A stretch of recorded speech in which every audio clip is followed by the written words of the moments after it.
What we're going to talk about today can be a little tricky. I don't want to be misunderstood, and I definitely want to know what you have to say. Here's where I'm going to start. For some people, having a label, like receiving a diagnosis, is liberating. It helps them because now they know what's wrong with them and they can do something about it. Sometimes when we label ourselves, what we believe about ourselves, or when we accept the label that someone else gives us, to a certain degree, we may give up a certain level of responsibility. Now, I know that depression is a real thing. So where does that come from? Why do we become depressed? What are the reasons? Is it etiology?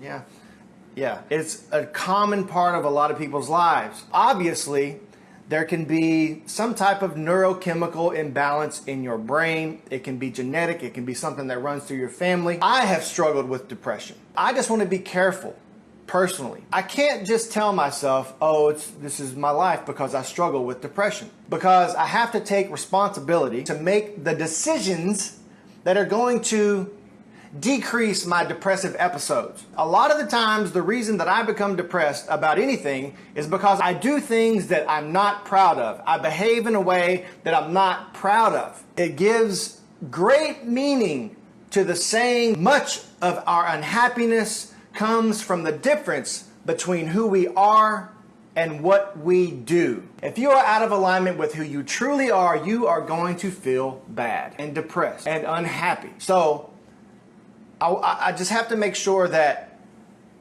I'm accepting responsibility for the role that I'm playing. Usually if I'm doing well, making good decisions, making myself proud, keeping my commitments, whatever the case may be, I feel pretty good about myself. It just doesn't come along all by itself and neurochemically imbalance me and now I'm depressed.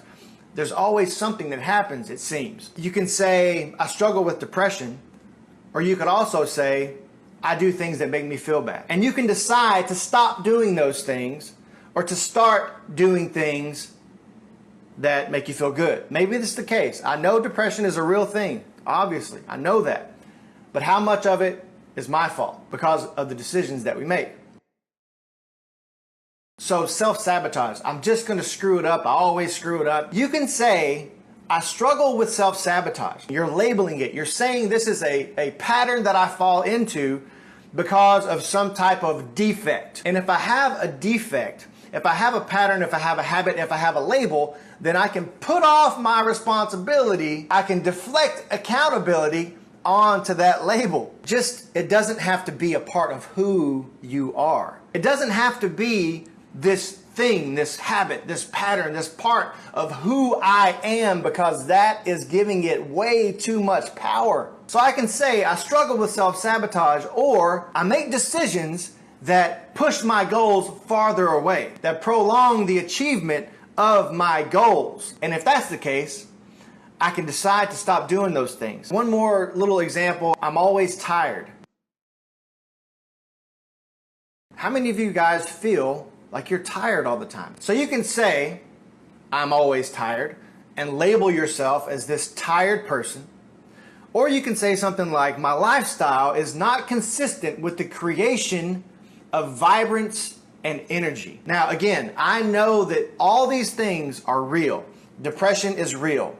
Self-sabotaging patterns that interfere with our life's mission, our goals, that is real. Being tired, can have physiological and biochemical reasons. I know this, but again, how much of our depression, our self-sabotage, how much of our being tired is beyond our control, and how much of it do we cause by the decisions that we make? The three pillars of this community are self-awareness, personal responsibility, and action. And I believe that owning responsibility for what we can control will drastically change our lives for the better and can completely turn things around.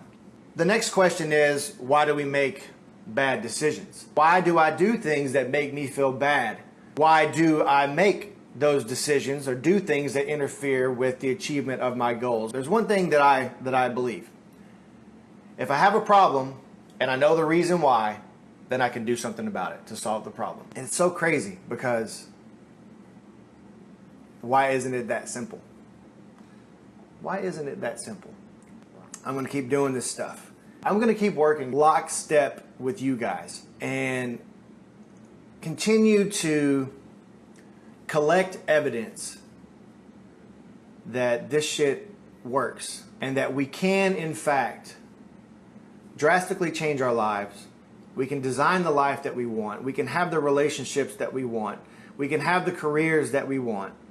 We can feel good about who we are. All right, guys, I care about you. Have a great day. Please take what you need and leave the rest.